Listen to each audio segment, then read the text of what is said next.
Hello and welcome to a special edition of the 3++ Nerdcast. My name is Sir Biscuit, and I'm with John Bunn, who is the writer of Way of the Eldar and the head judge at Feast of Blades. And today we're going to talk a bit about the Marine decks. Sounds good to me. Okay. So to start off, right before this cast, we were talking about HQ choices for Marines and how a lot of people seem to be discounting a lot of the melee options in there. Even though I think, at least, a lot of them are quite good. I know John doesn't have a lot of experience with this being a filthy Eldar player. It's true. Who has no good melee HQs. My characters just run around the table and, do whatever they can, so. Yeah, but Marines aren't Eldar, so it's not all just taking Psychers to twin link things.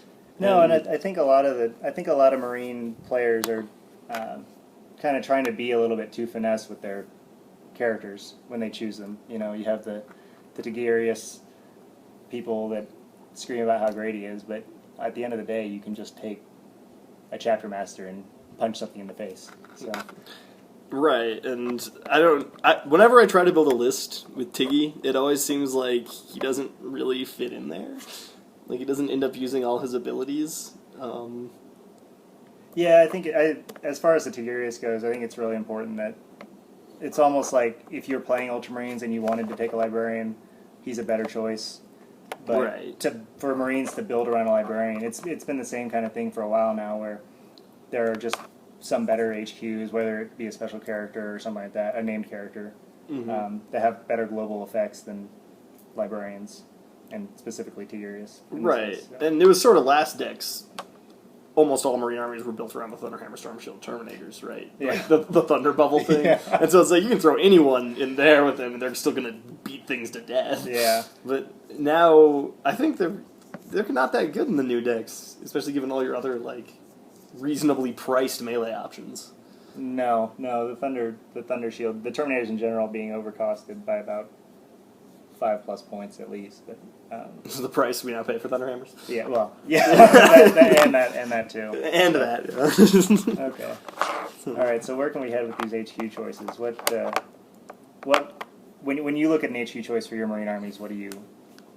So I think the important thing with Marines in general is that you need to play them as a generalist army. Like, Marines can have good shooting, and shooting does most of your work in the list, but you need to be using assault, or you're just playing shittier Tau, basically, or shittier Eldar. This is all true. Yeah, and I see a lot of people field Marines, and they treat them like they're playing Guard, or they're Eldar, or they're Tau, and in those armies, your basic troops are kind of there, or they're not there, right? Mm-hmm. It's like you're at full strength and you're murdering things, or you're like fleeing or dead. And like there's not a lot of in between for most squads, unless you take huge squads.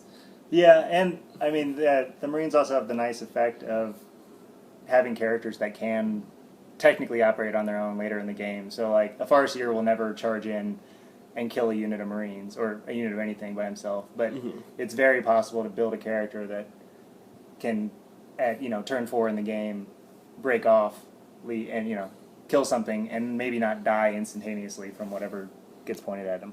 Yeah. Especially with some of the bite commanders that we've seen out there and chapter masters. Yeah, they're very strong, very tough. Yeah. So exactly.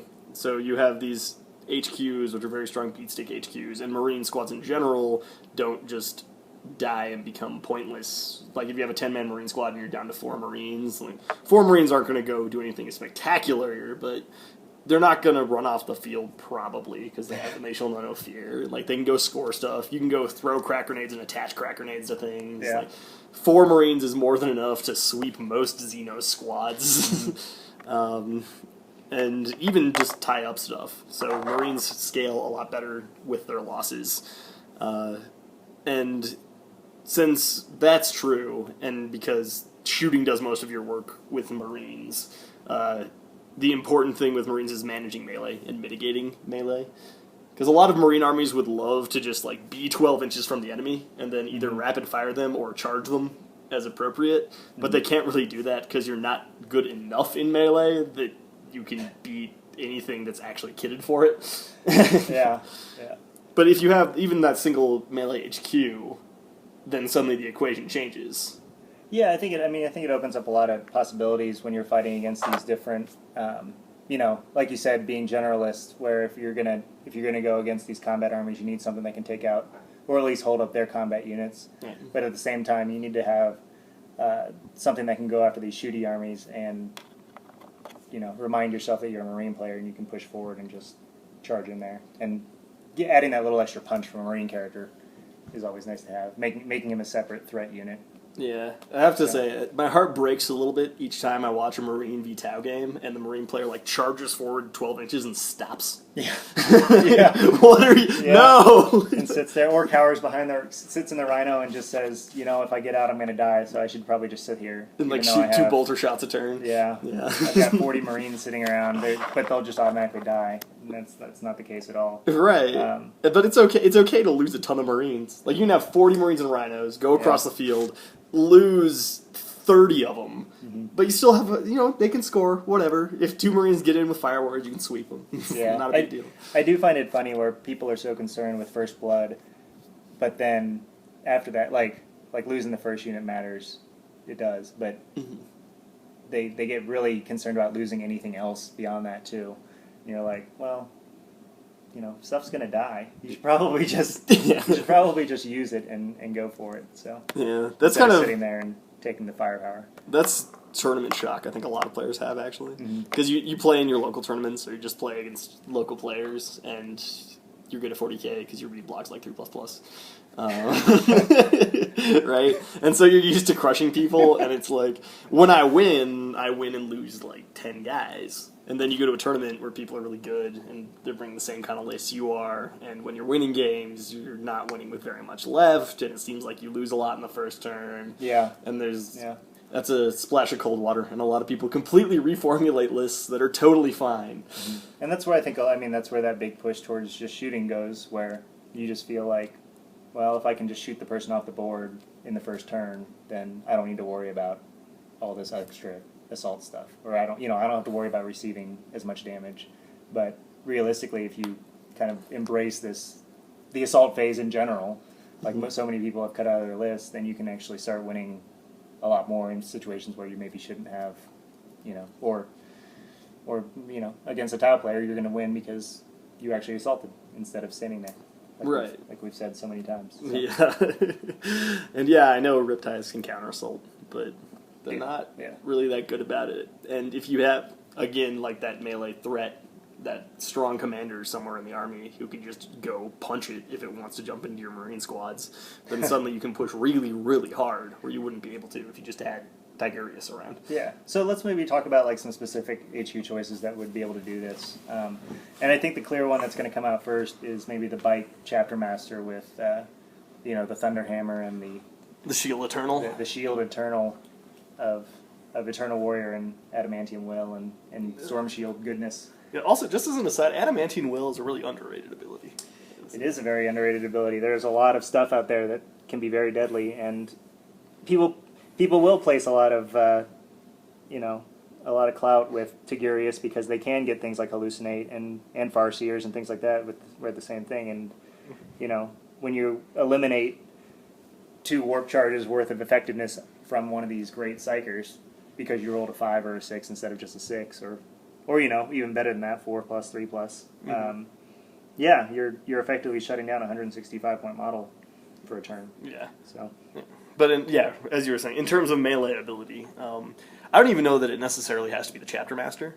When you just want to fight things, if it's on a bike, I actually like the Captain more because I think the bike command squad is very strong, and you unfortunately can't take bike honor guard as cool as that would be. Yeah, that is true. I can imagine those models right now. Oh, that'd be badass. We do need some 2+ save bikes out there. Yeah, but you could even do the Chapter Master on the bike, and he just doesn't hang out with bikes necessarily. You just push forward, and he can hang out in tactical Marine squads for all you care until he needs to jump out and kill something, or he needs to go assist some guys who have gotten in trouble. Especially if you're not playing White Scars, because then you don't have hit and run. Yeah, I think, at least lately when I've been building armies, even though they are Eldar armies, I've noticed that I always try to include some sort of counterattack some sort of heavy hitting counterattack unit. So my big reliance is on the Wraith Knight, and it answers a lot of questions for you in the same way that this Chapter Master or even Bike Master will do by just throwing 5 strength 8 attacks in there. Strength 10. Well, I mean, the Chapter bike, Master, the bike guy. Right. It throws a number of high weapon skill, high strength attacks in there, and that's sometimes enough to just either deter an enemy, deter a tank from just rolling up on you, or something like that. It's a Wave Serpent can't get within about 18 inches of this bike commander without being worried of being destroyed. Yeah, and that's a huge difference than what you would have if you had just a librarian or something like that. Yeah, and even foot stuff. Like this was the Thunder Bubble last edition. Yeah, which is kind of a 3++ term, and not a lot of people use it nowadays. So I guess not a lot of people might know what that means. But basically, the idea behind Thunder Bubble was that you would have a unit of Thunderhammer Stormshield Terminators, like a big squad, and you'd put a big beatstick character with them, like Lysander, or Vulcan was common. Sure. Because he was super good last edition, and is still pretty good now. And then you just have them sit in front of your army. And they didn't have to go charge up and get killed on enemy guns. They were just there to make sure nothing punched your guns. Mm-hmm. So you could always have all your shooting getting in. Yeah. And then if they're ignoring your Terminator, sure, maybe you go hammer time. And that was the list I loved to play. I almost exclusively played. I played it right up through the start of 6th edition, and was still winning most of my games with it, because it's really hard to deal with, because Marines have very good shooting. They trade firepower very efficiently. Probably Necrons are the only ones who trade more efficiently than they do. Or Eldar if they get the drop on you, of course. Sure. And so I think you can still use that philosophy with Marines, but now you have a lot more options, and because your Beatstick HQ's got so much better because of the relics, you don't have to invest so heavily in Terminators. Right. You can almost cut that entirely out of your list. And that's the other thing is I don't think that it necessarily needs to be like a gigantic unit or something like that these days. I mean, it's really almost if you're playing that style, it could be as easy as something that just shoos away smaller units or things like that. And so I think he really assists. Now as far as the command squad goes, that you're going to unlock with this bike captain. Mm-hmm. What do you like about them? What get you going with them? Honestly, the Bike's command squad versus the honor guard, I think, is the biggest difference between the chapter master and the captain. Right. Like, obviously there's the wound and there's the attack, but that's relatively minor when you consider what bros are. The bombardment. And the bombardment that always hits. I'm sorry. Poor bombardment. It's nice to have. Yeah. 33% of the time, it wipes out something good. Yeah, so, the Bike command squad's very cheap, and just... in reality, command squads are 150 points, because you're going to buy bikes and you're going to buy an apothecary. Yeah, I agree with that. Just how it's going to be. That is something that'll come up later, depending on how they rule with, apothecaries being able to take different weapons and things like that. But that's an aside thing. Mm-hmm. That bike, the command squad in general, especially the Bike command squad, really kind of shot out at me in this codex because, these 5 Marines on the bikes aren't really wimps by any means. No. 5 bikes running around is nice, and it's not terribly hard to get this command squad in there anymore. And B, just like the versatility of what they can take between the special weapon, all taking special weapons that are relatively, they're pretty reasonably priced, or some sort of extra close combat. If you really want to, you can still make that more close combat oriented bike squad. I like that many people a lot. Use. Yeah, I gotta say that the storm shields and stuff like that. And, cheap 10-point storm shields. Yeah, cheap storm shields and really, you have a huge access to a variety of weapons now with power weapons all being different and thunder. You could take fists if you want to, but you can almost make this beat stick. Bike command squad even more so than you could in the last codex. Yeah, how I've been running them, I've been experimenting with Khan a lot on his bike, and obviously he's a captain and he gets a bike command squad, and that's the perfect place for him to hang out because he's furious charging and causing instant death on 6s and running over a lot of people with his bike, which just is pretty badass. Oh. And so I've been, obviously I have the apothecary, like I said, and then I have 2 guys with storm shields and nothing else, and a guy with a lightning claw and the company champion as separate bikes. And I put Khan in the front and the 2 storm shield guys behind him, then everyone else behind those. So I can look out Sir on the storm shield guys if there's really heavy hits coming in that Khan doesn't necessarily want to try and soak. And everyone else feel no pain, which makes them much more durable. And usually it works better as a second wave unit. I think a lot of Marine beatstick HQs and units fail because people try to just immediately throw them into the opponent's face. Yeah. It's like the classic drop an ironclad like into 6 meltaguns because you're so overeager.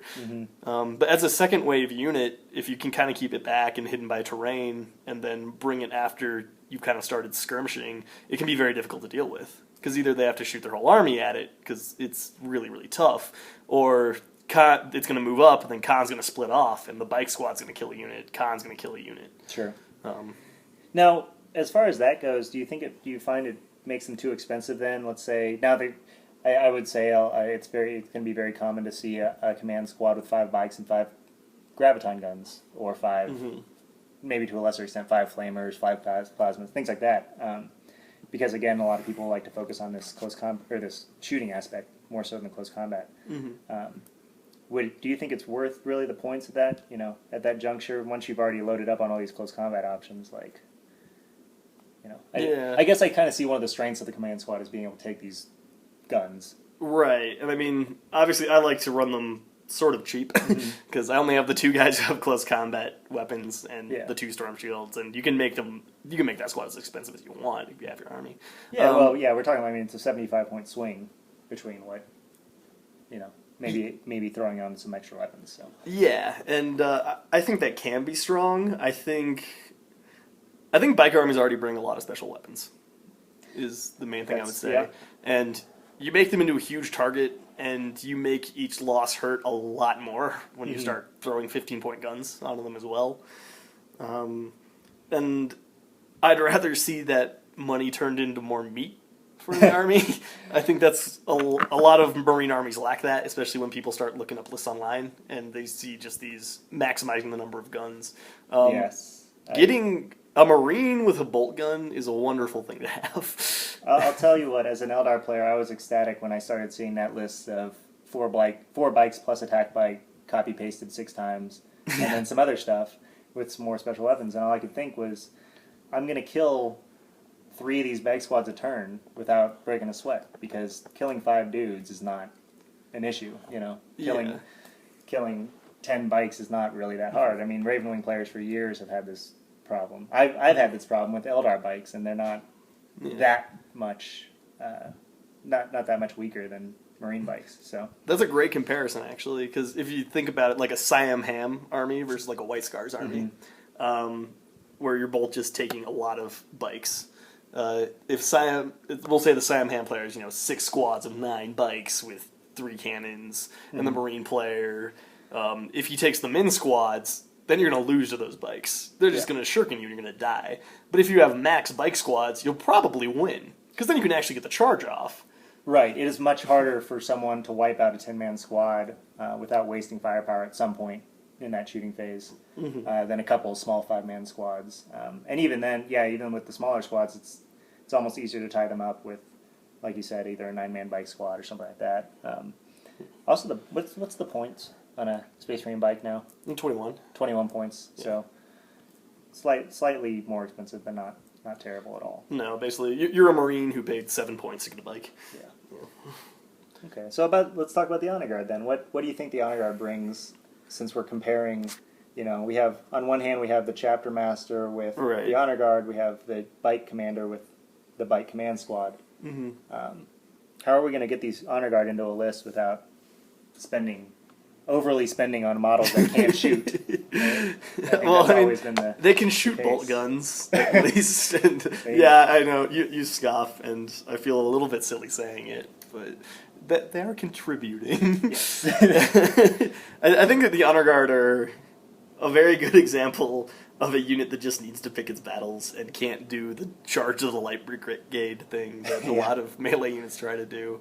Like, it's not a squad of 20 Khorne Berserkers who are just going to charge and, like, hit the enemy army and die. I think Honor Guard are extremely strong on a drop pod list, first off. Like, if you want to run lots of drop pods, get a Chapter Master, get Honor Guard. Because if you have an Honor Guard and a Chapter Master pop out, and like a couple Ironclad Dreadnoughts pop out, and then a bunch of TAC Marines, that's a really strong drop. Yeah. And if they have to shoot those Honor Guard, I mean, there's a lot of stuff that'll kill them quickly, but it's always going to be a significant investment in firepower, because it's either going to be a ton of small arms, or it's going to be a lot of very valuable anti-tank weapons. I also think they're pretty good fulfilling that Thunder Bubble kind of role. Last edition I ran Crimson Fist for a long time, and I actually used Honor Guard because I wanted to fill my elites with Stern Guard. Sure. So I didn't want to buy Thunderhammer Starfield Terminators, even though the Honor Guard are clearly worse. And I just had them in a Rhino, like with Pedro. Just rolling around. Just rolling around, and it's like if anything got close and was scary, they could go chop it down, and maybe they die in return, but at least nothing's running roughshod through my list. Yeah. And so you could do something similar to that. And I was thinking, even with Marnius Calgar, he can bring the 3 squads, which sounds idiotic. Because you look at it, and 3 full squads of Honor Guard is like 1,000 points. Yeah. But you could take 3 min squads. The 3 3-man squads. Yeah. Or 3 like 5-man squads even. Yeah. And you just kind of put them throughout your army, and then stuff can't really come get you That's anymore. True. For 75 points, those little, plus a couple more guys, those counterattack elements. You pay 10 for the champion. But yeah, those counterattack elements are really cheap, and now we can spread those out throughout the entire army. You bring up kind of a good point when you say, and I want to focus on this, the TAC Marines, and with the drop pod list and things like that, and it looks like we're kind of approaching this redundancy not redundancy, but a repeat, where we keep talking about the second wave as your assault units instead of this first wave. Can we talk about that a little bit? Like, it seems like we keep throwing these assault units into a second wave kind of spot. So how are we going to get to that second wave without just being annihilated? And I think the TAC Marine is the backbone of how we're going to do that. Yeah, you bring up a good point, and I think you might be thinking something a little different than what I'm thinking with that question. So we can both answer this. But I guess I'd start by saying the most useful drop pod I've ever seen was in a Thunderwolf Cavalry list.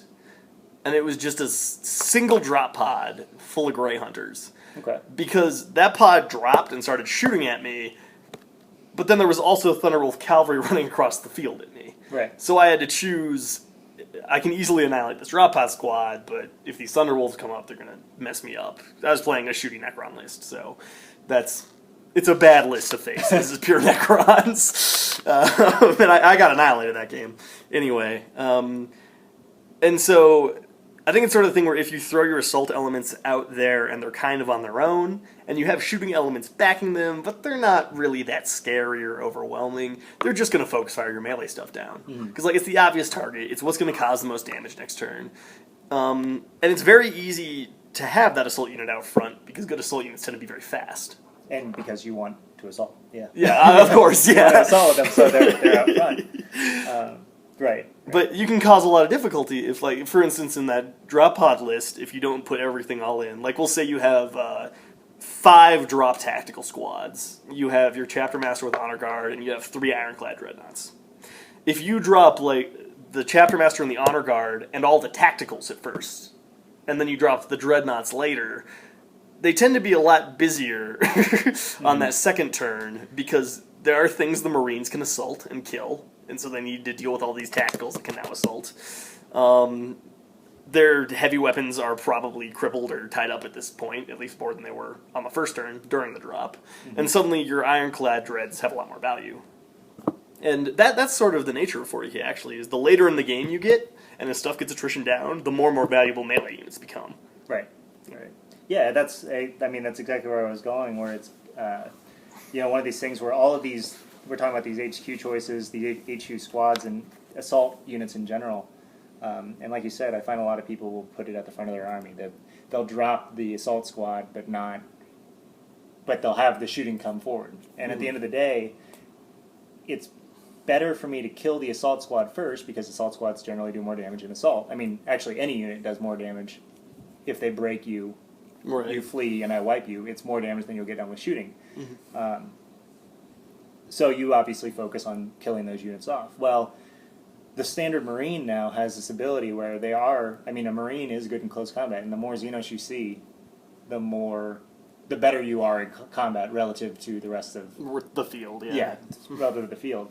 So I really think that, these tactical Marines are kind of the backbone of making these assault units work. And, taking more than just a 5-man Crusader Las-Plaz squad or something like that will actually enable you to start wiping units out with these cool combat HQs, or combat units in general. Yeah, and I mean, that's using that generalist nature. Like, if you're fighting a Xenos army, you can drop an assault squad next to them, and they're going to shoot that assault squad to death. But if you've also moved a tactical squad forward, so now you're going to get assaulted by the assault squad or the tactical squad, and either of them can beat you in melee. Right. Now you're winning. yeah, exactly. So, not enough, too many Marines to shoot at. So. Yeah, exactly. And I think Marines benefit maybe more than any other army from bringing just a lot of bodies. Yes, I would agree to that. I see a lot of points, well, as we talked about, even with the command squad and giving guns and things like that, and maxing out on special weapons. But a Marine body by itself, I mean, it's, for all intents and purposes, it's almost a special weapon. I mean, you get up close, you have a strength 6 crack grenade, or you have a 4 toughness 3+ save guy. And that's just not true with other armies, especially Eldar as an example. A Guardian is only a shuriken catapult. There's nothing. I mean, there's nothing else worthwhile. I mean, maybe you could say the plasma gun, or the plasma grenade, or maybe the heavy weapon platform that goes with them. But almost every other troop in the game is only what gun it has. Yeah.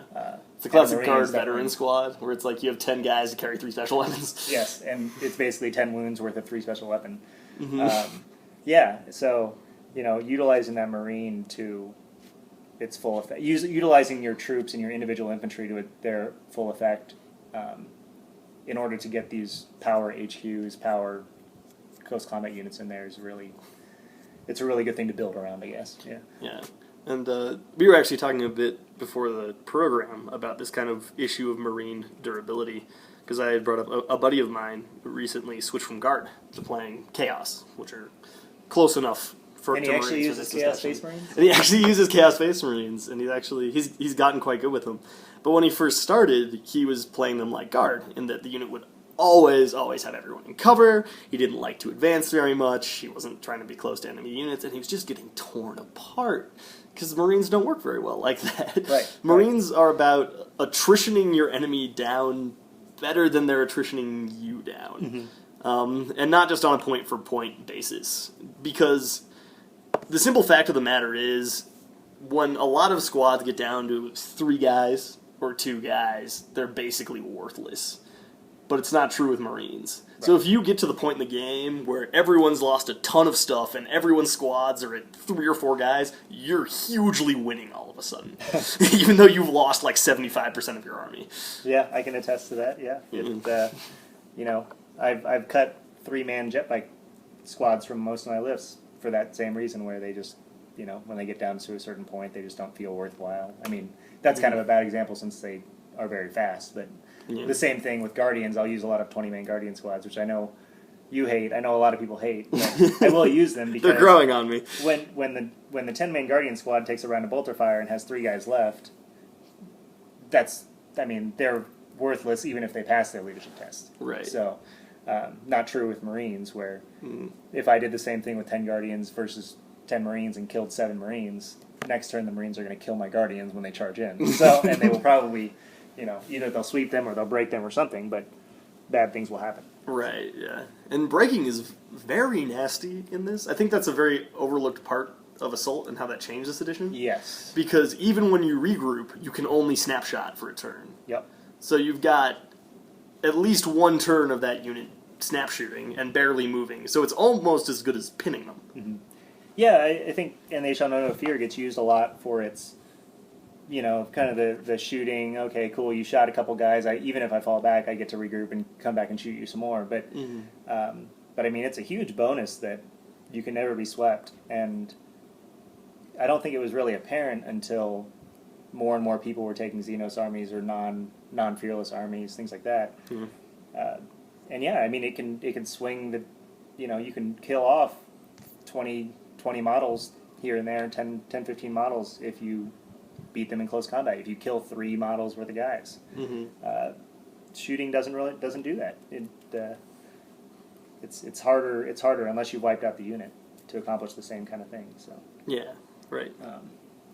And yeah, I mean, if you look at the range of troops that you're going to see these days, I mean, the standard troop units, we're talking about Kroot, Fire Warriors, Guardians, Dire Avengers, things that Marines just trounce. Yeah, and just obliterate. And it's not even like 5-on-5. It's 2 to 10 that you're still winning the combat. Yeah, we ran the odds the other day, me and my buddy, and I may not be remembering exactly right, so don't get mad at me in the comments. But I remember a single Marine charging into Fire Warriors has like a 10% chance to kill them all. Like a 10-man squad. Yeah. Because it's just he charges, he kills one, they don't kill him in return, they fail their bad leadership morale test, and he sweeps them because they're right too. Because they're too. Yeah. So, yeah, I think it'll do wonders for Marine players to take a step back and remember that all of their models do matter as much as anything matters in the face of triple Riptide or a broadside unit. But those models do matter, and passing 1 or 2 armor saves and getting into close combat with opposing units can really wipe stuff out. Whereas that's just not true of your generic Marine. Even your scouts. I can't even charge in and kill some scouts and hope to wipe them out. So with sweeping advance at least. That's true. Yeah, speaking of triple Riptide, and if anyone's been to a tournament recently, you'll look online and you'll see people just shitting on the Wraith Knight and calling it terrible. They're like, who would ever use this? And you go to a tournament and half the people are running double Wraith Knight lists and winning, and it turns out if you don't plan for a Wraith Knight's going to shit all over you.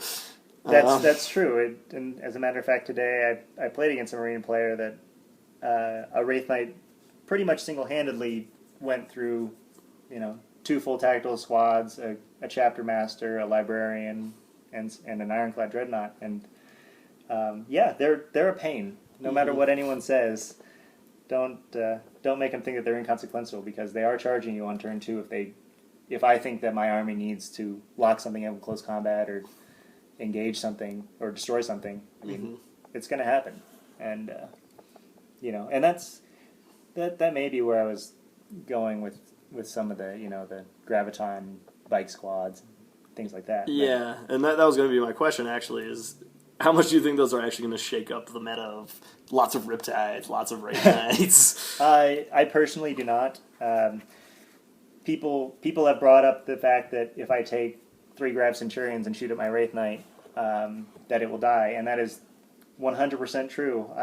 Well, I'd probably say 97% true, really, especially considering cover. But very precise. But the number of times that Centurion unit's going to shoot at my Wraith Knight is approximately 0 in return. I'll give you the 3%. That'll make equal to 100%. But so I really think that these monster creatures are here to stay, and that it is still going to be worthwhile to take these Graviton guns and things like that. But I wouldn't say that Graviton's going to save you against an all-monstrous creature list, especially, a bunch of flying monstrous demons. Graviton's not going to kill those things when they're hitting on 6s. So I think it would be good to invest in some other, other forms of annihilation. Creature annihilation. This brings me back a bit to the HQ choices, too, because I've been thinking a lot about bike squads with the Graviton guns, because they're relentless. Sure. So they always get the 3 shots at 18 inches. Which doesn't reliably kill a lot of monstrous creatures, but it reliably puts damage on them. And if you have a lot of bike squads, you will probably be able to get some grav guns in range. They're fast. Honestly, even the bolter shots start to do damage. Not to Wraith Knights, of course, but to most to some things. Yeah. You'll ping a wound every now and then. T5, you can put a lot of wounds on a lot of things. T6 is a little harder. Yeah. But if you have these melee HQs, they can actually kind of pick up the slack in a lot of ways. Yes. Where it's got left off, because you can ride up, you can grab gun them, and if you roll lucky, you'll kill it. If not, it's pretty wounded, and oh man, Marine melee HQs are so good against wounded monstrous creatures. They are. They're very good, in fact, and I have seen them used to good effect in order to tie up. Sometimes they don't even kill them, but in order to tie up the Wraith Knights, or even the Riptides, they'll pretty much kill in one round of combat, and and break them. But as long as you brought an AP2 weapon. Yeah. But the Wraith Knights, you get a couple guys in there, and again, this is a part of that attrition thing where you get 5 guys in close combat with the Wraith Knight. One of them is your chapter master or your commander, and the Wraith Knight might smash 4 of them, but he's not going to kill that commander in the first round at least, and you're going to do some wounds, and you might break. He'll probably sweep you, or you won't break. But then, well, he's not going to sweep you because of right. He'll keep you in close combat. Right. Yeah. But yeah, you're basically going to get a couple rounds to go to, to fight this Wraith Knight. Yeah. I remember when we fought. Actually, I was using a Necron list, and I had this is my fluffy Xandric and Oberon list, and it was Oberon and a Necron Lord with Mind Shackle Scarabs and a blob of 15 warriors, and they charge a Wraith Knight. Because I'm like, you might fail your Mind Shackle Scarabs. I might put some wounds on you with the Furious Charge, some of the War Sights, and the Furious Charge because I had Xandric in the list too to hand that out. But the way the combat went was you would think the Wraith Knight would just stomp all over him, but a Wraith Knight only has 4 attacks. And he misses half of them, and he might fail a wound, and so I'm still taking leadership tests on 8 or 9s. So I can stick around in the combat, and I can draw it out. Unless I roll poorly on one of those leadership tests, we could be in that combat the rest of the game, and I actually ended up killing that Wraith Knight. Mm-hmm. And then, of course, you charge another one in, and then it didn't go quite as well. But and that's another benefit of having these large squads with these characters, or larger squads than a minimum-sized unit, to where you can almost reduce a Wraith Knight or any other monstrous creature to killing 3 generic guys while you're just sitting there smashing them left and right. Of course, some other monster creatures are characters, so you'll probably be in a challenge there. But at the end of the day, you've solved the issue of tying them up, and you're not going to take very many losses over the course of a game, a tournament, your playing career, just based on the odds of Marines having good stats. And even one wound can make a huge difference. I've actually very much so. Yeah. I started playing my Devastator squads with an extra guy as Marines because we all know how popular Longfangs were, and they can't take extra bodies to just tank wounds. So I thought I'd try it when Blood Angels came out, actually. And I've never stopped buying an extra Marine to soak over. So it's always 4 heavy weapons and the sergeant and a guy to just get killed in front. And it makes such an enormous difference for how effective that squad is and how long they get to stay around. And that's a difficult thing to explain, because a lot of that isn't just in math, it's also in opponent's perception.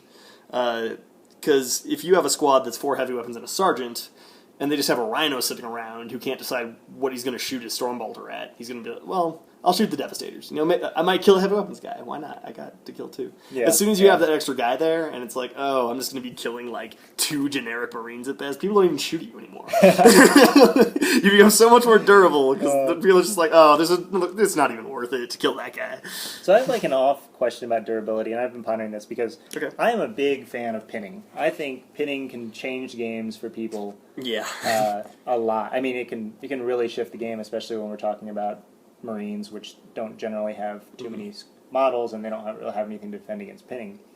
The Veteran Sergeant upgrade for Marines, how worthwhile do you think it is to go from leadership 8 to 9? I mean, barring other circumstances, of course there's a lot of other stuff there, but coming from a guy that loves pinning, to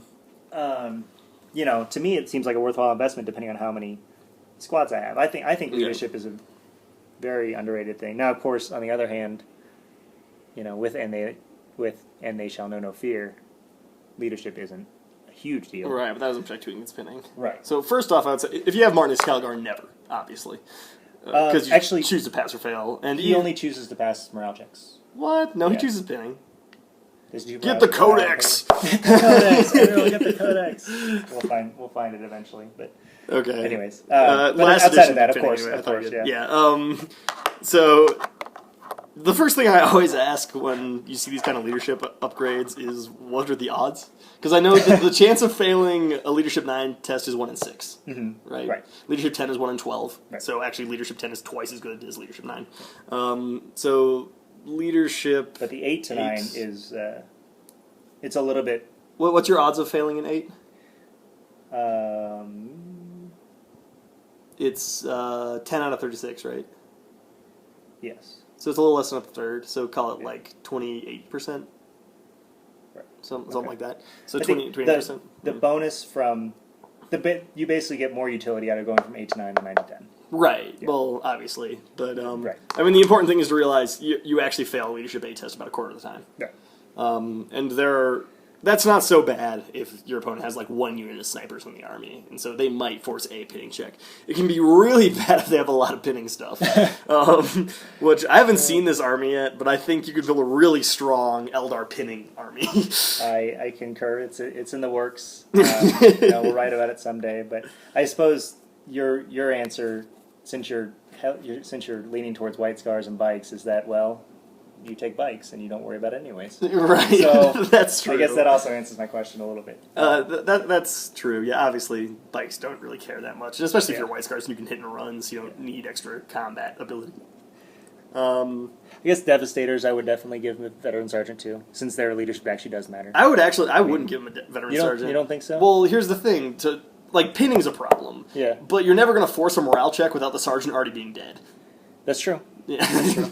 Yeah. For the basic Marine squads, I really say it depends. Mm-hmm. That is actually a thing where if I took say 5 tactical squads, and my plan was I'm gonna have 3 of these guys move forward and like 2 support from behind, I'd buy it for the forward squads. I wouldn't for the back. Yeah, that makes sense. So it depends on how much of a linchpin that squad is being for the army and how vital it is that they keep firing, I guess. It's firing and moving. And yeah, not every upgrade in 40k is an obvious take. Yeah. A lot of them are in that gray area. And you kind of experiment, and you might play a lot and find out, I'm really not taking that many morale tests and that many pinning tests. Mm-hmm. So you drop it and, I don't know, buy a combi weapon. Yeah. Something like that. Yeah, I'm thinking... maybe on the drop Marines, I think it'd be good because the point of drop Marines is to flood the body with boards. Flood the body with boards. Flood the board with bodies. There we go. That's a different game. Yeah, seriously. And being able to take out one squad almost entirely by shooting 5 snipers at them would be detrimental. So yeah, you know exactly how bad Leadership 8 is because your Warlocks are always casting on it. It's weird. Yeah, it's weird. I've actually given up casting my Warlocks unless in niche situations.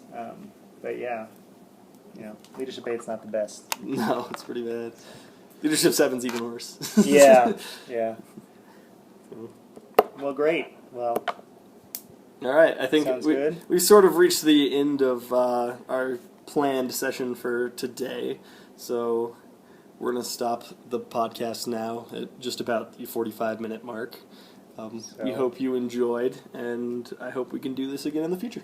And hopefully we didn't get too many rules wrong. Yeah. Thanks, guys.